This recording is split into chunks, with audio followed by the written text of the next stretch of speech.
I am waiting.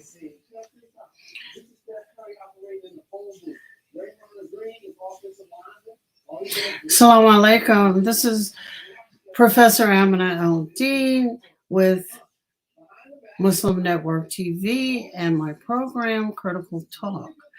This evening, we're going to be talking about a rarely, if ever, spoken about concern, and that is with widows in the Muslim community.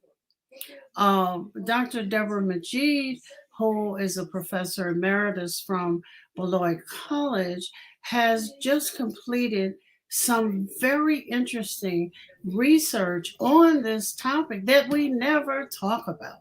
So, this evening, we're going to talk about that, and we're going to talk about some of the things that should be talked about in the masjid. But first, I would like to introduce Dr. Deborah Mcgee, who is an author, well-known lecturer, and you can look her up.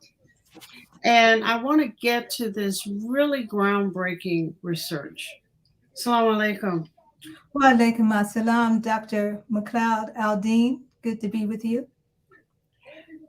Go ahead. Tell us. Well, let me ask this question. Yes. What made you decide that this was some research you had to engage? Well, if you recall, at the beginning of the pandemic, we became aware in the association of the leadership of Imam W.D. Muhammad, rahimahullah, that we had a number of women for whom GoFundMe pages were being organized because they had lost their husbands and had some of natural causes, other because of illness, and some because of COVID. But bottom line, they were ill prepared, and their husbands had left them ill prepared for the journey that they were about to embark upon. And so I was curious about what we as a community should and could do and support what those women were doing themselves, and how the our religion teaches us to respond to widow maintenance. You know, it's very interesting you say that, because I don't think, except for their close friends, anybody ever thought about them. You know, even though people knew people were dying and that are very, very ill in the hospital, and all kinds of bills mounting, because even if it wasn't hospital bills, it was all the other bills of the home while they were sick and dying. So, how did you set up this research? Well, first of all, it's important to note that not all women have the same experience. Their experiences run the gamut from being in communities that were fully aware and under the leadership of imams who would say, we're not waiting on them to contact us, we will contact them.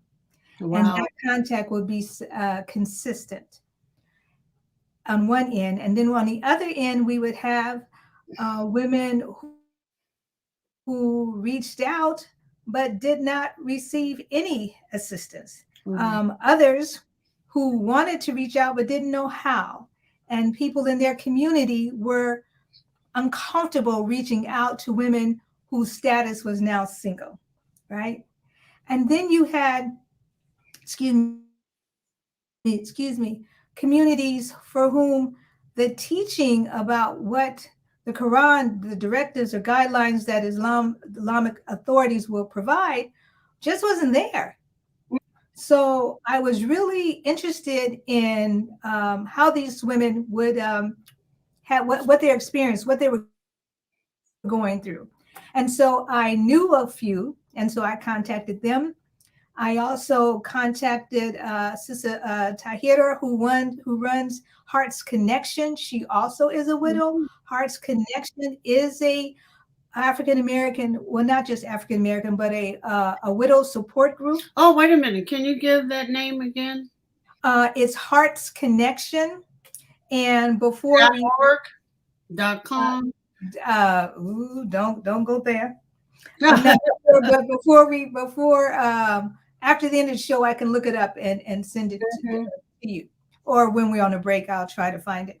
But Uh-huh. anyway, she was a widow herself and in need of support financially, morally, spiritually, right? Mhm. And so she embarked upon an important service to our community that is also rare, and that is a widow support group. Right? Mhm. And I also put out online. I made some connections online with people, and I started in March 2020 distributing surveys, and I received responses from 50 women. Wow.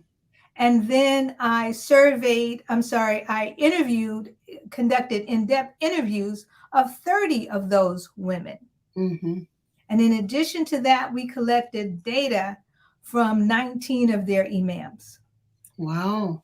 So that's our data source. Wow. So this is I get to explore a diversity of Yeah.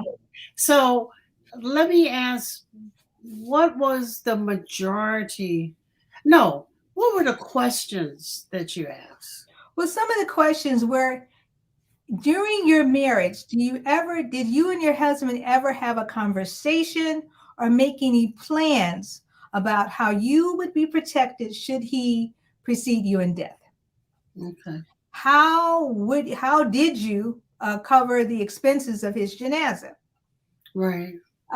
During your marriage, do you ever recall attending a khutbah or a talim or any other teaching event at your masjid in which al-Baqarah, the verses in al-Baqarah were referenced, right? Mm-hmm.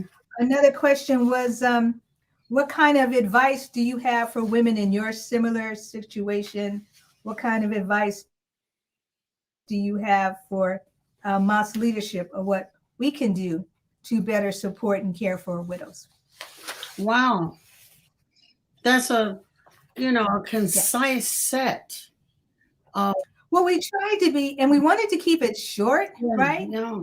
But the interviews were actually 30 to 90 minutes, and Mm-hmm. some of the interviews were not completed. Okay. And they were not completed because the women could not talk about it. Yeah. Yeah. So I don't include them in the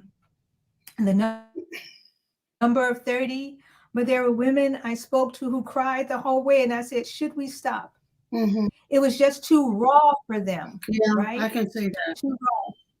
And it was an emotional consideration. And some women are still trying to adjust to their new surrounding. I can give you some demographics. Okay. Um, I can find that they are. Let me go to my. I can't turn it off. Yeah. So we have. Let's see. So the women in the survey are 31 to 79 years of age. Mm-hmm. We married men who were 31 to 80 years of age. The shortest marriage among the widows was 4 years. The longest marriage was 52 years. 18% of the sisters said they did remarry. And of those who did not, they talk about how it wouldn't be fair to the next man, and that if they were to remarry, it would only happen by the will of Allah, that they weren't seeking a mate. So let me ask this. Mhm. For the women who lost their husbands during COVID, which was Yeah. new, they had already remarried? No, we No. have no. So this is a span of time. A number of women had lost their husbands. Not all these women had lost their husbands during COVID. Okay. Okay, so we're talking about some go back to the late 1990s, and Oh, so okay. those though they had remarried. Okay. Right, a Okay. couple of sisters had been widowed twice. Mm-hmm. And some of them had similar experiences in those two spaces, and other times not.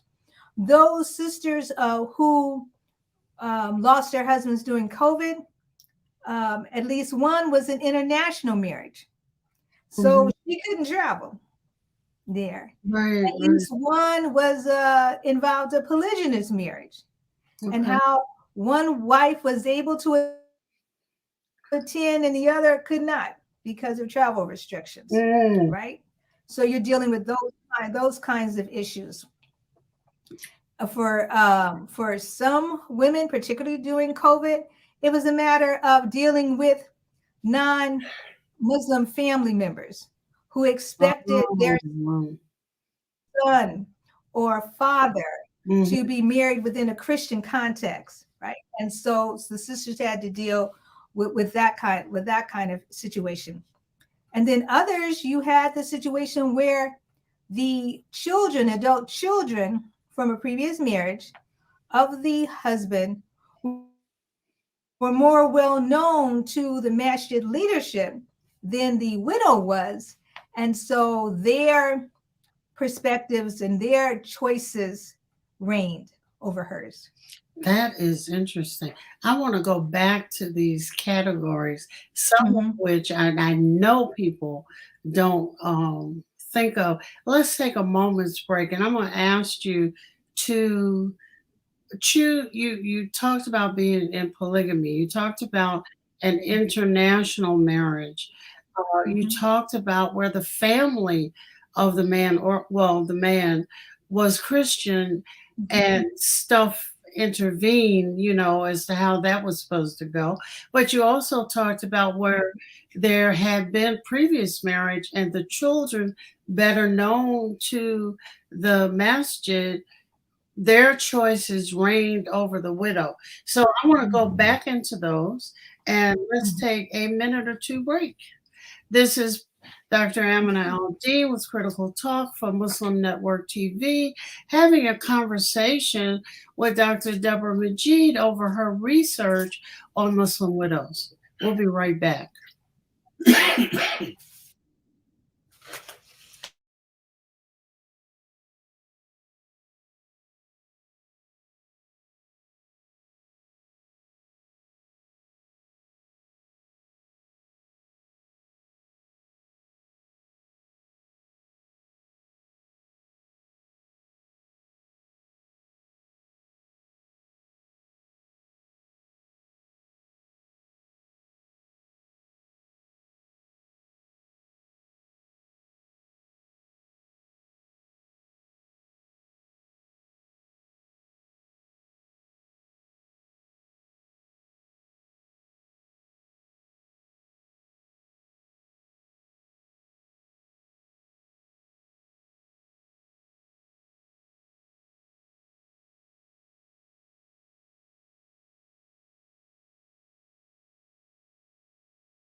Assalamu alaikum. This is Dr. Aminah Al-Deen, Muslim Network TV with Critical Talk, and I'm talking with Dr. Deborah Mcgee about her research, and it's still recent, her research on Muslim widows.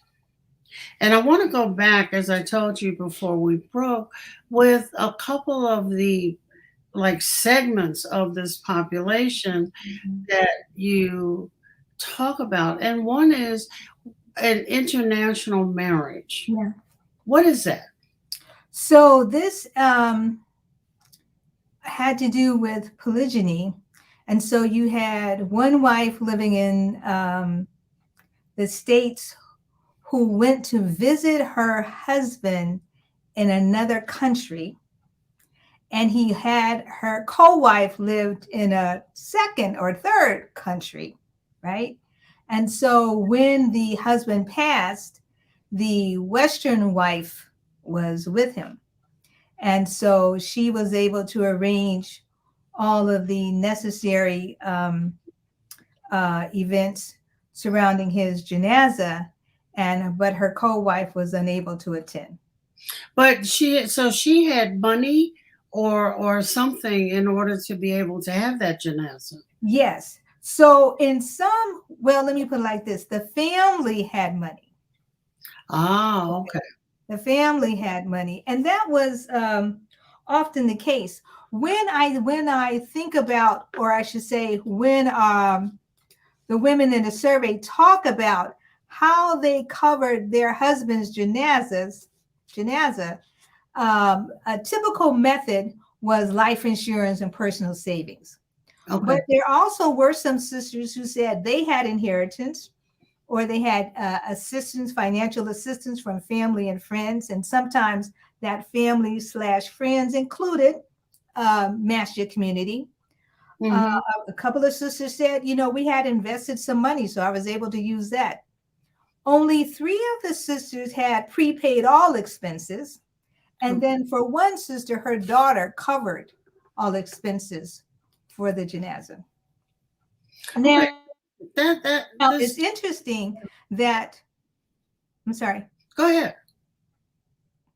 Oh, I said it's interesting that on some level, the national identity of the husband did not necessarily equate to a robust community support for his widow, nor, yeah, let me just leave it like that. It did not. So there were a couple of national leaders whose wives did not experience that kind of high level of care and love that they thought they would. Mm-hmm. And also, the national identity of the husband would not necessarily equate to his preparation for his own family. So I'm talking about imams, right? With national exposure. African American imams or imams? Yes, Right. yes, Mm-hmm. yes. African American imams whose families were not prepared. And I would guess that in those situations, COVID was not a help because it came on suddenly. You wound up, within days on a respirator. So that just raised the stress level, even higher. And one sister talked about the fact that this is pre-COVID, she was arranging the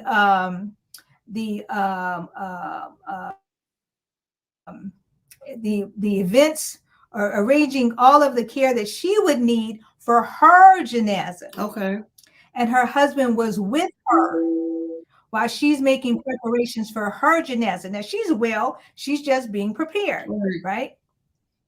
He did not like talking about death, and like so many of us, even though death is so much a part of life, especially in Islam, but he didn't like talking about it, right? So she's making the preparations for her janaza. He's there.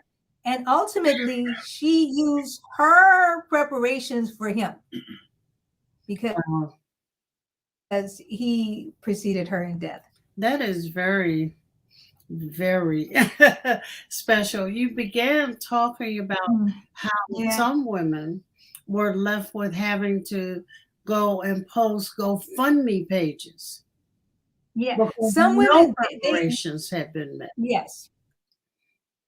So for some, GoFundMe pages were organized on their behalf, right? But for others,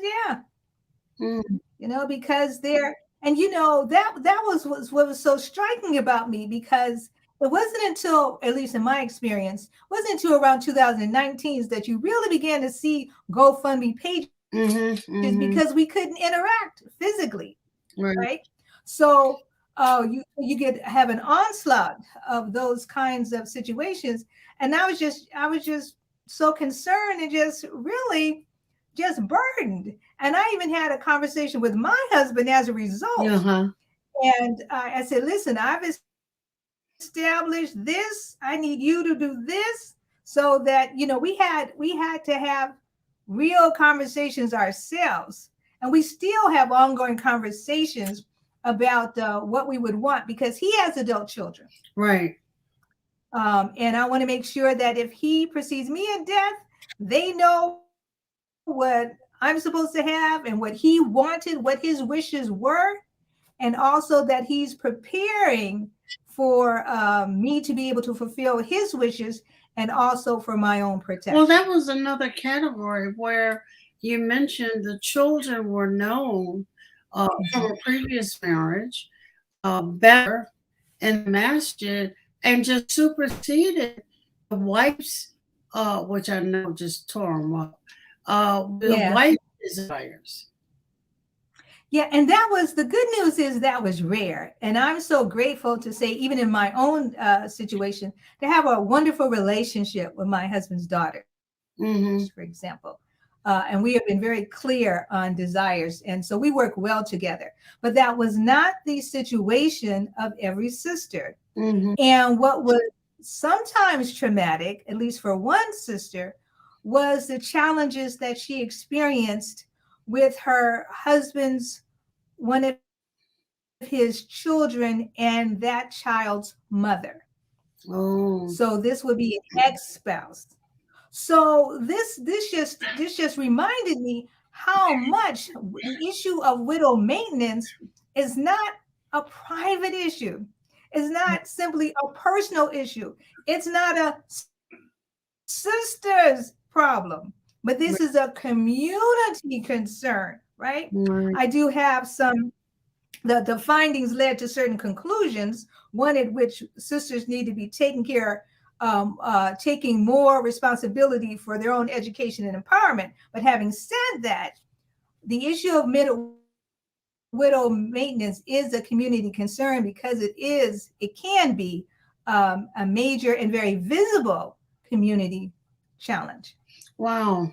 I'm just thinking, if somebody were to decide that I could not take over the instructions and whatever of my husband were to precede me, or if somebody were to take it over from him, I would be just. Yeah, this one sister, they were having conversations about whether she could speak at the janazah, whether the ex-wife needed to speak if she spoke, those kinds of situations. Why was she speaking? She's not married to him anymore.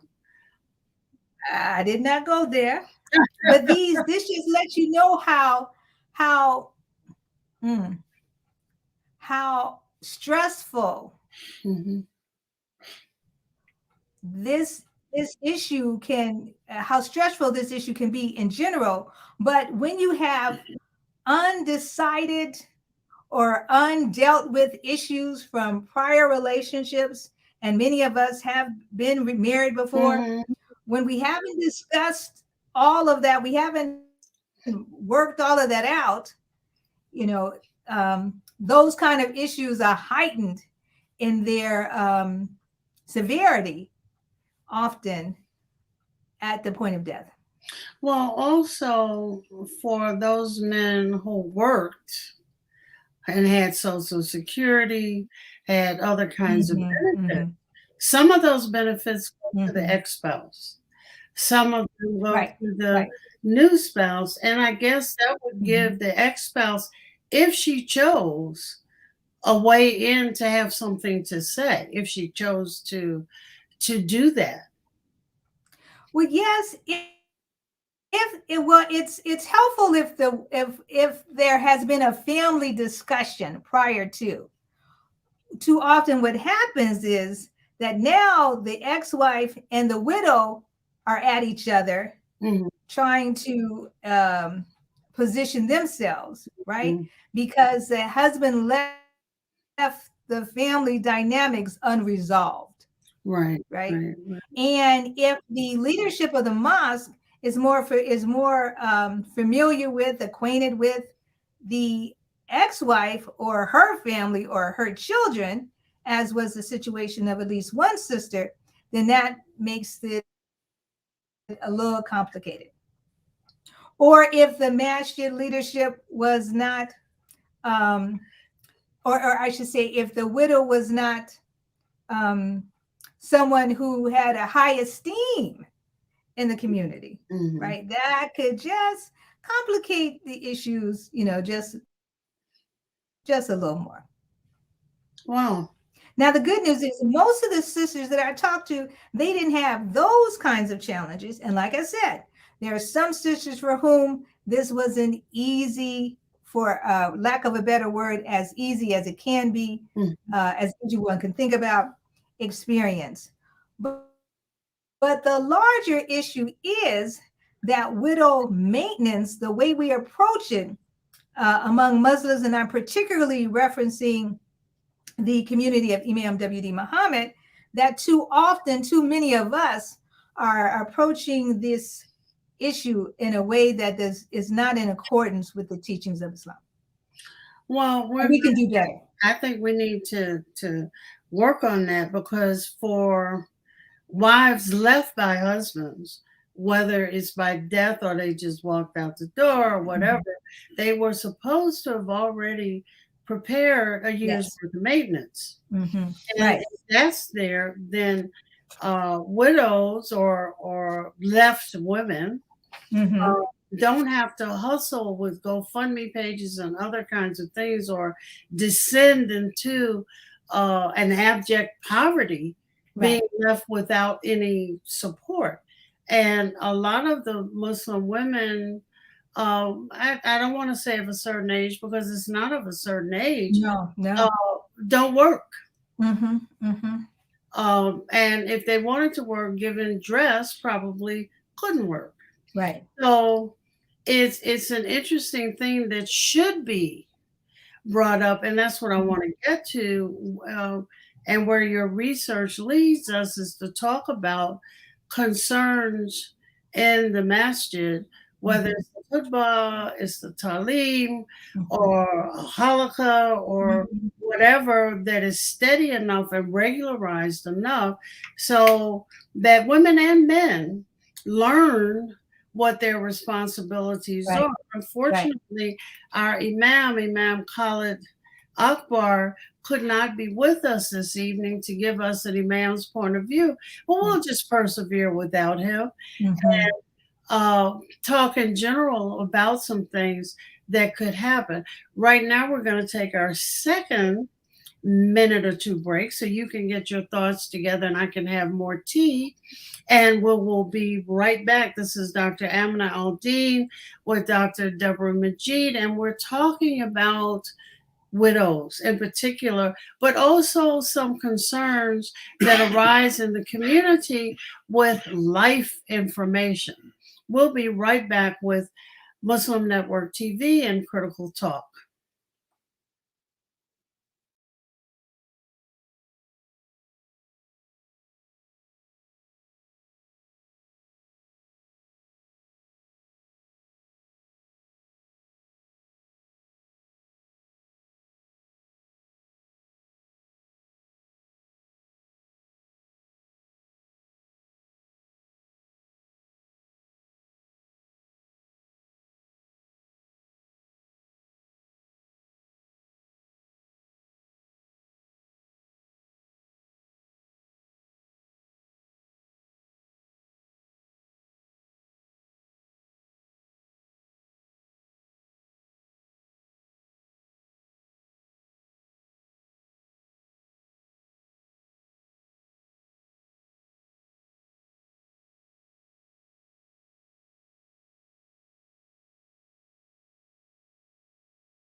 Assalamu alaikum. This is Dr. Aminah Al-Deen with Muslim Network TV and the program Critical Talk. And I am having the honor this evening of talking with Dr. Deborah Mcgee, who is finishing off a serious, critical, much needed piece of research on Muslim women who are widows, which leads to a whole bunch of other questions. What we should know, how do we build a knowledge bank, how we can not leave off what's in the Quran, which serves Dr. Majeed. Yes. First of all, let me point out the objectives. We had three major objectives of this study, and the first one was that husband and wives who prepare. We wanted to increase the number of husbands and wives who prepare themselves and their families well, Quranically and materially, to deal with the loss of a spouse. Right. 2, increase the number of wives who prepare themselves well, Quranically and materially, to live faithfully in the absence of a husband. 3, increase the number of masjid communities that heighten their engagement in the Quran and other available resources to educate and empower current and future generations about our obligations. And ultimately, we wanted to draw attention to the fact that widow maintenance is an issue that needs to be moved from the private sphere to the public space as an obligation of both individuals and communities. Now, I'm very proud and humbled to say that I, like several other women, am associated with a masjid here in Charlotte, Masjid Al-Shaheed, led by Imam Khalil Akbar. And this is a community that is very supportive. We know and attend to our widows, and widowers at the time of death. So this isn't a place where, and the sisters who have lost their husbands in this space will tell you, I didn't have to worry about anything. I had little concern throughout the process. Years down the line, I still have people asking what can be done. But we need to bring this kind of awareness and kind of focus nationwide, because particularly during this pandemic, when we are not engaging each other physically, people who find themselves, particularly women who find themselves in this situation, are alone on an even heightened level. Yes. And their needs become even heightened. And we have to address that in many of our masjids, we're aging communities. Yes. And some of the men who precede their wives in death did not have the opportunity or the time to build up Social Security. Right. They were entrepreneurs. They didn't pay into Social Security. Right. So there was even less financial resources for their wives to draw on. Well, that's very important. And let's move into talking about how we can. Masjid Al-Shaheed apparently is one where both the men and the women and the Imam are forcing themselves to deal with life issues. Right. It's one thing to look the part of Muslim. It's another thing to really know what your obligations and responsibilities are, so that there is a healthy community from birth to death. And we need to really think about this in a book in which you and I both participated in, Half of Faith. We tried to deal with before marriage, marriage, and divorce, and issues of polygyny, which are still, I don't want to say as rampant as they used to be, but they may be rampant up again. I don't know. But these things which are ways to forestall issues later. What should be in a marriage contract? How should the couple be counseled when women and men are looking for spouses? What to look for? You got to look for somebody who has their head on their shoulders. Right. Well, one of the major findings that emerged from this study was the importance of beginning in a premarital situation to talk about maintenance and other important issues that go from life to death. And that rather than just focusing on it, it's important to focus on a dower and mahar, how we're going to live, whether we're going to have a religious only or a religious and civilly registered marriage. But at that time, to put in place or begin to set a strategy or plan for how we will support each other if one of us precedes the other in death. It's also or even it's broken down. I mean, some of the folk didn't die after they had COVID, but became critical long haulers. Yes. Mm-hmm.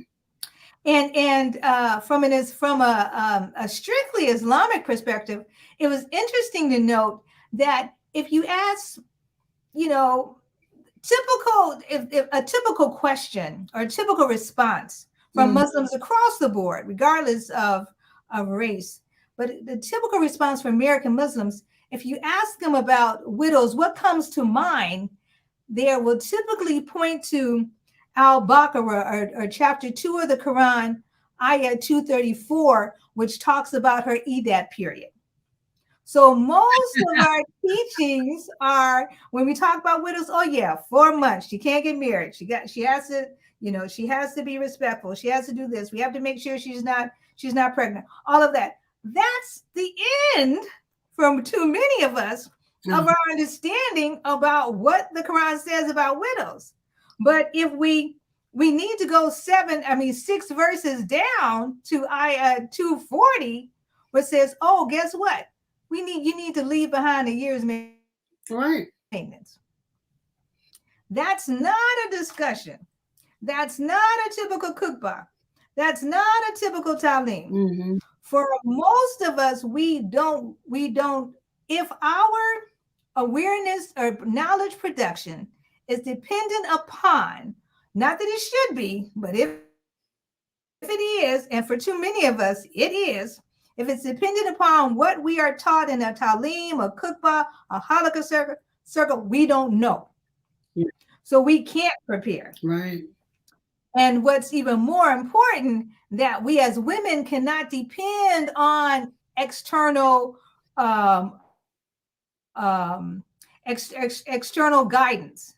We should naturally, like every Muslim, be going directly to our Quranic sources, our Islamic sources, resources for ourselves. We should be educating ourselves. We should be empowering our daughters. Yeah, but we can't do that. We won't do any of that without encouragement.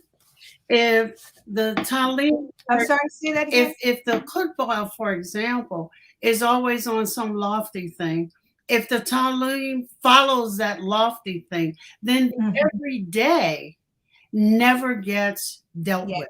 Yeah. And I'm excited to say here in Charlotte, and that's why, I wish Imam Khalil was able to join us, but a member of our masjid returned to Allah today.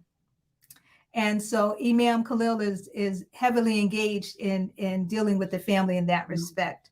And it was a husband who left a wife. Right. Right. Well, that makes so here important. That makes what we're talking about very important.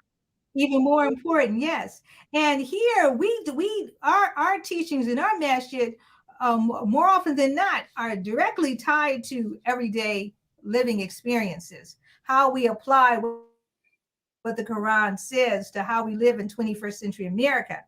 And there are few, if any, issues that we turn our backs on or run away from. But that's not the situation of too many of many of our mosques. Let's say most, because it's not only the African American community. I didn't want to go there because I don't have direct data on most, but I understand what you're saying. I've been to loads of talim sessions and halakas, and the everyday is rarely talked about as if we're in a bubble on planet X. And the everyday is not going to touch us. Yeah, we start doing other things, and that. So, which is why, as the outgrowth of this study, I'm encouraging my subjects and others to let me know of imams who might be willing to have a talim on this topic, so that we can push the conversation and move to some changes or heighten awareness and education and empowerment in our masjids. I'm looking to sisters to say we have a service group or other halakha circle while we want to have this conversation. So education and empowerment will lead to liberation, but we really need to draw attention to this as a major issue. So Well, you know, inshallah. it's interesting because most Muslims will say to you that, oh, Islam liberates women, but they don't have a clue as to how that happens. And that's because they haven't read the book. So I think that in addition to how we get your research published and Half of Faith, which we're going to embark upon a second part of that, I think we need to focus on some of those issues, not in academic ease, but in everyday language, so that we can provide some encouragement. And for our audience, Half of Faith is online and it is a free access. And hopefully in communities, it will bring about some of these questions, because we can't let Dr. Majeed's community be the only one out there that has sense enough to push. I mean, people pushing each other, trying to have a very healthy community. Right. It has to be a model that leads the way. And lastly, I wanted to ask, and the Imam is not here, but I wanted to ask if we could think of a series of content for khutbahs for the whole year of 2022, what would be in it? I would start with the cultivation and the maintenance of healthy family life, and that will include making sure that you have what you offer at the masjid. Number one is accessible and is attractive to young people. And by young people, I mean 13 to 30. Yeah. We need them much more in leadership positions, not just in you want to do something, we'll let you organize it, but in pivotal leadership positions that address all issues across the board. That's one issue. Another, we need to talk about our obligations, the benefits we derived, and our responsibilities as individuals and as community to the maintenance of married life. We talk about marriage as half of our religion, but we don't explain how to live that half. And then thirdly, what do we do about those individuals, women and men, who by circumstance or choice don't appear to be living or interested in living half of their religion? You got a point there. In other words, they don't want to be married again. One of the things I heard was there's no consequence for bad behavior. There's no it's the privacy notion goes beyond belief. I mean, you have men, when people are around, they're happy, they speak well of their wives or husbands, and then when everybody's gone, they treat them like dogs. That's crazy. Yeah, well, that is true. Yeah, that is true. And I think if we were more comfortable, to the extent to which we are aware and comfortable meaning knowing our responsibilities and situated to address them, the extent to which we are, that is the extent to which you'll see a healthy community where all members have their rights protected. Where that will draw not aware and we're not positioned to address our obligations, you're less likely to see that. Yeah, but I think young people are looking for the safety and the security of a healthy community. And that way they can think about how to navigate this onslaught of stuff happening now. because there's no guidance on. Right, and they're looking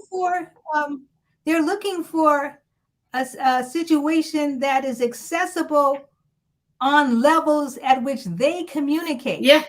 Because some of their formats are not the same as ours, right? Yeah.